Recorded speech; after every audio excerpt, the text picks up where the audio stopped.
Os títulos de manifestação de interesse estão atrasados? Se você foi na sua entrevista por meio da manifestação de interesse, deve estar se perguntando se seu título vai chegar a tempo, ou até mesmo você já sabe que está atrasado e está nessa situação de sem saber o que fazer e como resolver a situação. Então eu vim te falar tudo sobre esse assunto.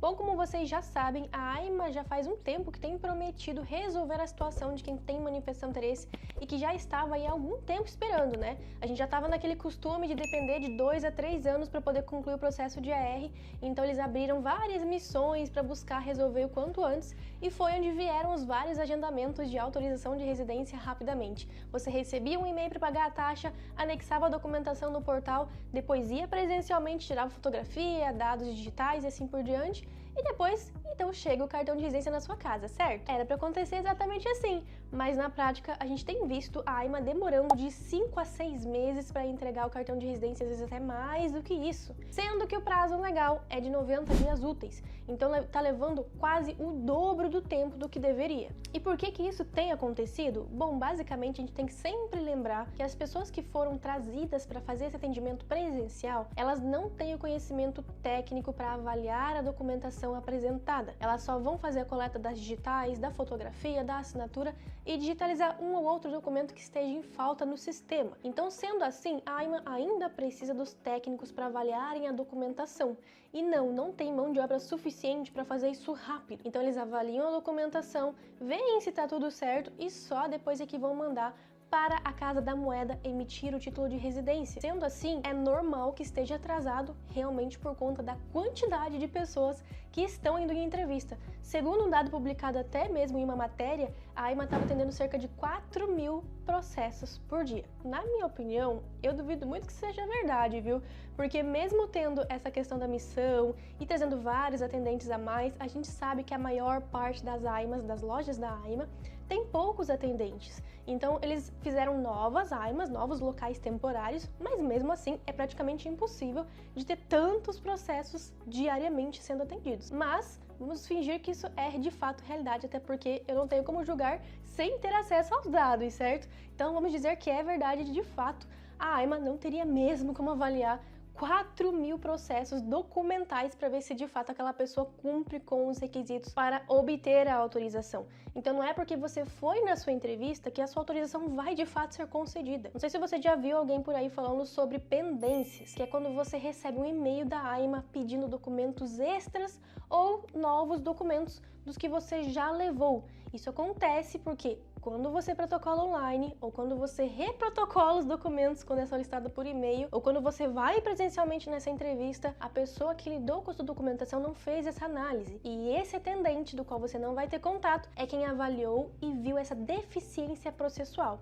E é por isso, como eu expliquei, que está demorando tanto os processos para a autorização de residência, entendeu? Então, justamente por conta dessa análise mais demorada internamente. E isso é uma justificativa? É claro que não. A AIMA tinha a obrigação de treinar o pessoal que colocou para atendimento do público para ter a informação necessária para já analisar a documentação e não basicamente colocar qualquer pessoa só para receber fotografia e de biometria e assinatura. Não acho justo a forma como eles fizeram, mas eles queriam dar algo para dizer para o pessoal: estamos resolvendo. Então a AIMA de fato está resolvendo, mas mais devagar do que deveria. Mas agora digamos que você está numa situação de urgência. Digamos que você precisa viajar para o exterior, ou que o seu chefe está pedindo esse documento, ou que você precisa para trocar a sua CNH para carta portuguesa, ou qualquer que seja a razão que você precisa com urgência desse documento. Tem algo que possa ser feito? Sim, existe sim algo que possa ser feito. Até porque não sei se vocês sabem, mas quem foi em entrevista por meio da manifestação de interesse, quando obteve agendamento por intimação judicial, que é uma ação que a gente faz contra a AIMA, o documento tem chego em menos de 30 dias, tá? Só quem foi sem intimação judicial é que tá demorando tanto. Então, se é possível uma pessoa que fez a ação judicial obter um documento rápido, outra pessoa que não fez também pode obter esse mesmo documento, correto? Então, o que você pode fazer aqui? Você tem 2 mecanismos que você pode recorrer. O primeiro, o mais simples, recurso hierárquico. O que é isso? É basicamente um documento formal que você encaminha para o superior da autoridade que está omitindo, que não está fazendo, né, o ato dentro do prazo. Então a AIMA, ela é subordinada, ela tem um superior acima dela. E o superior da AIMA, neste caso, é o ministro da presidência. Então todas as vezes que sai aquele ministro nas matérias falando sobre a CPLP, sobre manifestação de interesse, sobre autorização de residência, sobre vistos e assim por diante, é o ministro da Previdência. Vistos, quem trata é o Ministério de Negócios Estrangeiros, a gente já sabe. Mas a parte da AIMA, a autorização de residência, é o ministro da Presidência. Então, sendo assim, esse recurso deve ser dirigido para o ministro da Presidência. E qual que é o prazo para fazer esse recurso? É 1 ano a contar do fim do prazo que a AIMA tinha para emitir a decisão sobre a autorização de residência. Então, como são 90 dias úteis, né? O prazo da AIMA para emitir a autorização. Passou os 90 dias úteis, não chegou o seu cartão de residência, a partir daquele momento você pode fazer já o recurso hierárquico e tem aí 1 ano, como eu mencionei, para fazer esse processo. Não tem taxas, você pode fazer tudo remotamente, mas de fato precisa ser um profissional, um advogado a fazer isso para você, ok? Agora, a segunda opção que você tem é um processo judicial, a intimação judicial que você faz contra a AIMA. Então, judicialmente, no Tribunal de Portugal, você intima a AIMA, você pede para um juiz de direito, uma autoridade, né, para obrigar a AIMA a emitir aquele documento. Então ele vai lá e fala, ó, AIMA, você está em atraso com o seu processo, eu preciso que você emita logo esse documento. Aí a AIMA vai ser intimada para fazer isso. E inicialmente, como é que funciona esse processo? Você entra com a ação no tribunal, vai ser distribuído para um juiz e esse juiz vai aceitar ou não sua petição, né, que é o seu pedido, e vai fazer então um despacho determinando que a AIMA seja chamada ao processo. Ele não está mandando ainda a emissão do documento. Ele só está mandando chamar no processo e se manifestar ali, né? Então, entre esse momento que você protocolou o pedido e a AIMA ser chamada de fato no processo, depende muito do juiz. Pode levar 1 semana ou pode levar 3 meses. Não tem como saber porque é muito variável e não tem como escolher o juiz, ok? Agora, uma vez que a AIMA foi chamada no processo, às vezes, normal, na verdade, 99% das vezes, ela já resolve o problema. Então, ela já manifesta que já emitiu o título de residência, que está a caminho, ou manifesta que tem alguma pendência no processo, ou ela basicamente diz que está com um volume excessivo de processos e que precisa de mais tempo. Isso acontece em 1% das vezes, mas pode acontecer. Uma vez que a AIMA respondeu, se ela respondeu resolvendo o problema, já acabou ali o processo. Agora, se a AIMA respondeu dizendo que ainda vai continuar existindo aquele problema, aí é o juiz que vai determinar. Se o juiz realmente entender que você tem urgência, que a AIMA está descumprindo, que ela deve emitir com urgência, aí ele vai mandar a AIMA emitir no prazo, normalmente, de 20 dias úteis, sob pena de multa pecuniária. Então, a AIMA pode pagar coimas por não estar emitindo seu título de residência dentro do prazo. Portanto, se você tem o seu título de residência atrasado, passou de 90 dias úteis, e tem urgência nessa emissão, você tem essas duas medidas que você pode estar tomando. Na parte do recurso hierárquico, que é esse procedimento mais administrativo, que não vai para o tribunal, você não precisa ter urgência, você pode pedir assim que a AIMA desrespeitar o prazo. Mas no tribunal, eu só recomendo entrar se você tem urgência e comprovadamente, ok? Agora vamos às perguntas principais que me fazem a respeito desse assunto. Primeiro, é possível viajar enquanto você está aguardando o processo ali concluir? Então já fui na entrevista, já colhi as digitais, mas eu tenho uma urgência, eu preciso ir para o Brasil?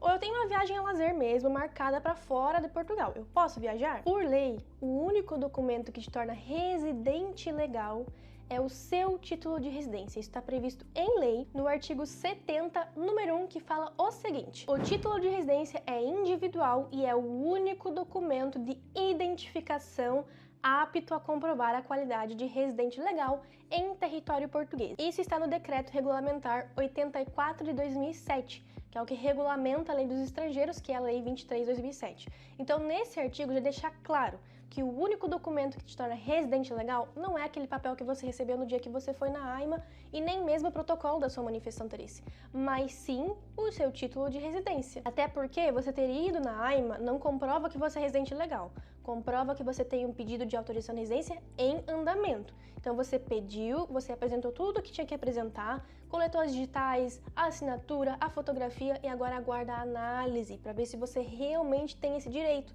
que é o que eu mencionei antes, do porquê que está demorando tanto as autorizações. Porque essa análise interna demora, eles precisam ver documento por documento, bater as informações de acordo com a segurança social, então eles verificam a segurança social se você ainda está contribuindo, eles verificam nas finanças se você está devendo alguma coisa, então eles verificam todas essas informações, além, é claro, de consultar o registro criminal. Portanto, não tem como te garantir que você pode sair de Portugal sem ter um título de residência. Para Portugal tem sido muito tranquilo, tanto para sair quanto para voltar, é sempre muito tranquilo, né? Tanto é com pessoas que nem foram em entrevista ainda, só com manifestação de interesse. A imigração realmente tem aceito bem, então não tenho visto complicações nisso. Até mesmo se você quiser mandar um e-mail para a AIMA, no geral, @aima.gov.pt, eles respondem dizendo que eles não têm como te dar autorização para viajar, mas na imigração você pode apresentar manifestação de interesse ou comprovativo de entrevista, que eles vão avaliar a situação para permitir a sua entrada. Então, de fato, na prática, eles têm sido bem tranquilos mesmo. Agora, quanto tempo isso vai durar, eu não tenho como dizer. Pode ser que daqui uma semana eles passem a ser mais rigorosos e passem a exigir o título de residência. Ah, Mayara, mas a culpa não é minha, que o título está atrasado. De fato, não é sua, mas o ideal realmente é que você não viaje, só em situações de urgência e necessidade. Se de fato você não tem mesmo como esperar o seu título chegar e quer mesmo viajar e tem pelo menos aí uns 2 ou 3 meses até o dia da sua viagem, dá para você fazer a intimação judicial.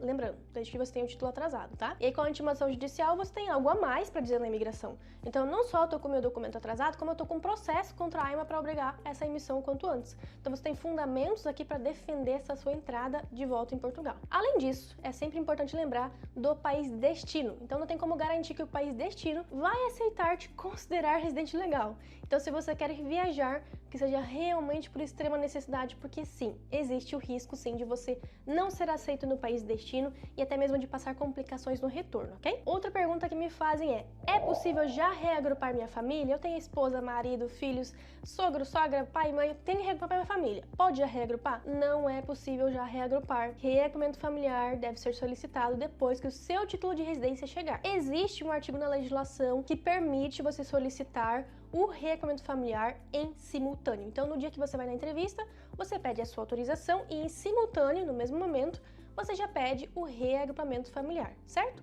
Na prática, isso só funciona judicialmente, porque é muito difícil você conseguir esse atendimento lá no dia da entrevista para 2 pessoas ou para mais pessoas, até porque o agendamento é só para uma, e na hora de agendar, eles exigem o número do título de residência do familiar residente, tá?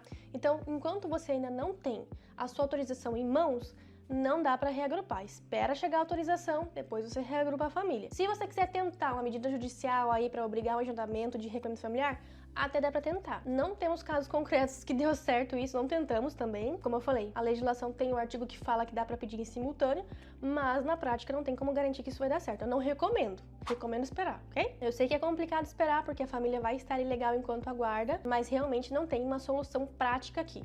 Você pode, caso atrase os 90 dias, né? Passou dos 90 dias úteis e não chegou o título, pode usar esse argumento para intimação judicial. Então a sua família está em risco, certo? Então você tem um argumento a mais aqui para uma intimação. Mas na intimação, você pedir o agendamento já, eu acho isso um pouco difícil de conseguir, tá? Porque só tem mesmo uma partezinha da lei que fala sobre esse assunto, mas de maneira muito superficial, então pode ser que o juiz não entenda assim. Outra pergunta, você é residente legal e já conta para a nacionalidade portuguesa esse tempo que você está esperando? Da residência legal eu já falei, você só é residente legal quando tem o título emitido. Então, por enquanto ainda não houver uma autorização de residência, você não é considerado residente legal, você está irregular nesse momento. Por isso que muita coisa não dá para fazer, como por exemplo trocar a CNH para carta portuguesa, como ter o número de utente definitivo, e entre outras coisas, né? Agora, sobre contar para nacionalidade portuguesa. A legislação foi alterada em abril deste ano para contar o tempo que você espera pela sua autorização. Só que não trouxe claramente a informação se conta do momento que você protocola a EMI ou do momento que você vai na entrevista. Então, por enquanto, ainda aguardamos regulamentação. Por isso que a conservatória já deixou claro, mesmo com os atuais recentes aí pronunciamentos nos jornais falando que a AIMA já aceita o tempo da EMI para nacionalidade, a AIMA não tem nada a ver com nacionalidade, é a conservatória que faz isso. A conservatória já deixou claro, ela aceita que você protocole, mas por enquanto vai deixar suspenso o processo. Então, é para contar sim o tempo que você está esperando, mas não temos ainda na lei essa confirmação, então temos que esperar essa regulamentação para ter absoluta certeza, ok? Outra pergunta que sempre aparece: como eu faço para acompanhar essa minha solicitação da autorização de residência? Como é que eu sei se está em pendência, se só está em análise mesmo atrasado? Porque eu não consigo contato por telefone, por e-mail nunca me respondem. Como saber? A única forma de você saber sobre o seu processo de autorização é indo presencialmente onde você foi na sua entrevista. Mas a gente sabe que tem muitos locais que não estão aceitando fazer atendimento, por mais que a lei determine o contrário, né? A gente sabe que na prática nem tudo funciona. Então, sendo assim, existe uma forma formal de você fazer isso, que é o pedido de informações formal. É um documento que você encaminha para a autoridade exigindo informações formalmente dentro de um prazo específico, 10 dias. Então a autoridade tem 10 dias úteis para te responder aquele pedido. Você tem que mandar isso para a loja da AIMA onde você fez a entrevista. O ideal é você fazer isso com o advogado, porque a gente consegue fundamentar com a lei, né? Dizendo os artigos, trazendo fundamentos jurídicos e assim por diante. Mas se você quiser fazer sem, você pode sim, porque a lei não obriga estar acompanhado por um advogado para requerer um pedido de informações formal, ok? Lembrando, manda por correspondência, com a vez de recepção, tudo bem bonitinho, ok? E é basicamente isso, pessoal. Se você ficou com alguma dúvida depois desse vídeo, deixa aqui nos comentários. Lembre de me seguir nas outras redes sociais e se você precisar de algum serviço, entre em contato pelos dados que estão na descrição do vídeo. Ali tem nosso WhatsApp e nosso e-mail, você pode estar entrando em contato para a gente poder te atender da melhor forma possível, ok? Espero que tenha ajudado, um grande abraço!